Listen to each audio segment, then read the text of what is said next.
তারাবির নামাজ 20 রাকাত পড়ার কোনো দরকার নাই। তারাবির নামাজ মূলত 8 রাকাত, 12 রাকাত পড়ে না, ঠিক কিনা বলেন? আচ্ছা, তারাবির নামাজ যদি 12 রাকাতেও হয়, 8 রাকাতেও হয়, তাহলে 12 রাকাত নফল যদি আদায় করতে পারি, তাহলে 12টা ফরজের সমান সওয়াব পাবো আমরা, ঠিক কিনা বলেন? এতে কি আমাদের লস নাকি লাভ? বলেন বলেন, লস নাকি লাভ? তারাবির নামাজ যদি 20 রাকাত হয় অথবা 8 রাকাতে হয়, আপনারা খুব সহজেই বুঝবেন। এখান থেকে ঢাকা যাওয়ার ভাড়া, আমি অপরিচিত একজন মানুষ এলাকার কোনো একজন ব্যক্তিকে জিজ্ঞাসা করলাম, ভাই ঢাকা যাওয়ার ভাড়া কত? সে বললো 200 টাকা। আর একজন মানুষকে জিজ্ঞাসা করলাম, ভাই ঢাকা যাওয়ার ভাড়া কত টাকা? সে বললো 100 টাকা। বলেন, বুদ্ধিমান ব্যক্তি কি করবে? 100 টাকা সাথে নিবে না 200 টাকা সাথে নিবে? বলেন তো, কত টাকা? যে বুদ্ধিমান ব্যক্তি মূলত সে 200 টাকা সাথে নেবে, কারণ দুই ব্যক্তিকে জিজ্ঞাসা করা হয়েছে, একজন বলেছে 200 টাকা, আরেকজন বলেছে 100 টাকা। বুদ্ধিমান করবে কি যে আমাকে 200 টাকা সাথে নিতে হবে? তার কারণ যদি প্রথম ব্যক্তির কথাই ঠিক হয়, 200 টাকায় যদি ভাড়া হয়, তাহলে তো ভাড়া হয়ে গেল। আর দ্বিতীয় ব্যক্তির কথা যদি সঠিক হয় যে 100 টাকা ভাড়া, তাহলে আমার 100 টাকা বেঁচে যাবে, এটা দিয়ে আমার নাস্তা টাস্তা এটা চেষ্টা করতে পারবো, সমস্যা হবে না ইনশাআল্লাহ। আর আল্লাহ না করুক, আমি যদি 100 টাকা সাথে নেই দ্বিতীয় ব্যক্তির কথা শুনে, আর ভাড়া যদি 200 টাকায় হয়ে যায়, তাহলে গাড়িওয়ালা ড্রাইভার কি আমাকে ঢাকা পৌঁছায় দিবে নাকি অর্ধেক রাস্তায় নামায় দিবে?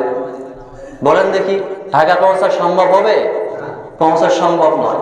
তারাবির নামাজ যদি 20 রাকাতে হয়, কিয়ামতের ময়দানে আল্লাহ রাব্বুল আলামিন যে জিজ্ঞাসা করে যে তারাবির নামাজ তো 20 রাকাত, তোমরা কয় রাকাত পড়ে এসেছো? আমরা যারা আহলে সুন্নাত ওয়াল জামাত, যারা আহলে সুন্নাত ওয়াল জামাত মাসলাকের আমরা অধিবাসী, আমরা আল্লাহকে বলতে পারবো, আল্লাহ আমরা তো 20 রাকাতই পড়েছি। আল্লাহ রাব্বুল আলামিন বলবেন, নামাজ তো 20 রাকাতই তারাবি ছিল, যাও জান্নাতে চলে যাও, সুবহানাল্লাহ। আরেক সম্প্রদায়কে আল্লাহ ডাক দিল, তোমরা কয় রাকাত নামাজ পড়েছো তারাবি? বলে আমরা তো 8 রাকাত পড়েছি।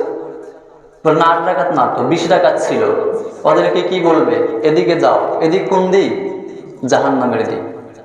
আর আল্লাহ রাব্বুল আলামিনের কাছে যদি তারাবির নামাজ 8 রাকাতই হয়, আল্লাহ রাব্বুল আলামিন যদি ডাক দেয় 8 রাকাত তারাবির নামাজ ছিল, ওরা যে 8 রাকাত পড়ছে তারাও বেঁচে গেছে, আমরা 20 রাকাত পড়ছি, আমরা আল্লাহকে বলতে পারবো, আল্লাহ আমরা তো 12 রাকাত আরো বেশি পড়েছি। 8 রাকাতেই যদি তারাবির নামাজ হয়ে থাকে, আরো 12 রাকাত বেশি পড়েছি, তো 8 রাকাত দিয়ে তো জান্নাত আমরা পাচ্ছি, আরো 12 রাকাতের কারণে আমরা জান্নাতে আরো বেশি বিল্ডিং নিতে পারবো আপনার কাছ থেকে, সুবহানাল্লাহ। আমাদের জন্য আরো বড় বড় বিল্ডিং এ বরাদ্দ থাকবে, সুবহানাল্লাহি ওয়া বিহামদিহি। সুতরাং আমরা কি 8 রাকাতের পক্ষে থাকবো নাকি 20 রাকাতের পক্ষে থাকবো? বলেন বলেন, 20-এর পক্ষে না 8-এর পক্ষে? 20-এর মধ্যে 8 আছে, কিন্তু 8-এর মধ্যে 20 নাই। ইনসাফের মধ্যে ইসলাম আছে, কিন্তু শুধুমাত্র ইসলামের মধ্যে ইনসাফ আছে, কিন্তু শুধুমাত্র ইনসাফের মধ্যে ইসলাম নাই, ঠিক কিনা বলেন? ইসলামের মধ্যে কি আছে?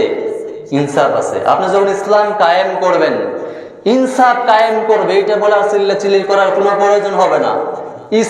ইনসাফ ইসলামের মধ্যেই তো। আপনি যখন ইসলাম দিয়ে একটা রাষ্ট্র পরিচালনা করবেন, সমাজ পরিচালনা করবেন, এখানে হিন্দু নিরাপদ, এখানে খ্রিস্টান নিরাপদ, এখানে যত অধর্মী বিধর্মী আছে সবাই নিরাপদ। তার কারণ আল্লাহ রাব্বুল আলামিন কোরআনের মধ্যে কি বলতেছেন? লা ইকরাহা ফিদ্দীন লাকুম দীনুকুম ওয়ালিয়া দীন। বলি আল্লাহু আকবার। যার ধর্ম তার কাছে ভালো, ধর্ম নিয়ে কোনো বাড়াবাড়ি নেই, ঠিক কিনা বলেন? এই গ্যারান্টি একমাত্র ইসলাম দিয়েছে। যে ইসলাম ইনসাফ এই গ্যারান্টি দিতে পারে না যে ইনসাফের মধ্যে সততা, এই গ্যারান্টি দিতে পারে না ইনসাফ, কিন্তু ইসলাম এই গ্যারান্টি দিতে পারে। ইসলাম কায়েম করো, কোরআন কায়েম করো, এর মধ্যে আছে শান্তি, নিরাপত্তা, ঠিক কিনা বলেন? সব জাতি ইসলামের ছায়াতলে মাথা নত করলে সবার জন্য থাকবে নিরাপত্তা। সবাই স্বাধীনভাবে মুক্ত আকাশের নিচে বসবাস করবে, কোনো ঝামেলা নাই, কষ্ট নাই, দুর্নীতি নাই, শুধুমাত্র শান্তি আসবে কার পক্ষ থেকে? বলেন কার পক্ষ থেকে? আল্লাহ রাব্বুল আলামিনের পক্ষ থেকে। সুতরাং ইসলামের মধ্যে ইনসাফ, ইনসাফের মধ্যে ইসলাম নেই। যদি ইনসাফের মধ্যে ইসলাম থাকতো, পশ্চিমা শাসকরা অন ইসলামী রাষ্ট্র যেগুলো আছে দেখেন সবাই কিন্তু ইনসাফের দোহাই দেয়, ঠিক কিনা বলেন? ওরা ইনসাফের দোহাই দেয়, দিয়ে মার সঙ্গে নিশা খেয়ে গিয়ে সন্তানে জানা করে, আছে না নাই বলেন? ওরা ইনসাফের দোহাই দেয়, কিন্তু সন্তান বড় হয়ে গেলে মা বাবার খবর নাই না। 14 ফেব্রুয়ারি আসতেছে না আমাদেরও, 14 ফেব্রুয়ারি মা বাবার কাছে একটা ফুল নিয়ে গিয়ে দিয়ে দেয়, এটাই নাকি ভালোবাসা, এটাই নাকি ইনসাফ? এটা কোনো ইনসাফ হতে পারে? কি বলেন, এটা কোনো ইনসাফ হতে পারে? মা সন্তান, বাবা সন্তান, নাই দেখা সাক্ষাৎ, কোনো খবরও নেই, 14 ফেব্রুয়ারি একটা ফুল দিয়ে দিলাম, এটা কোনো ইনসাফ হতে পারে না। এই জন্য আমাদের উলামায়ে কেরাম, আমাদের মুরব্বী আকাবিরগণ বলেন যে ইনসাফের মধ্যে ইসলাম নাই, কিন্তু ইসলামের মধ্যে ইনসাফ আছে। বলি সুবহানাল্লাহ।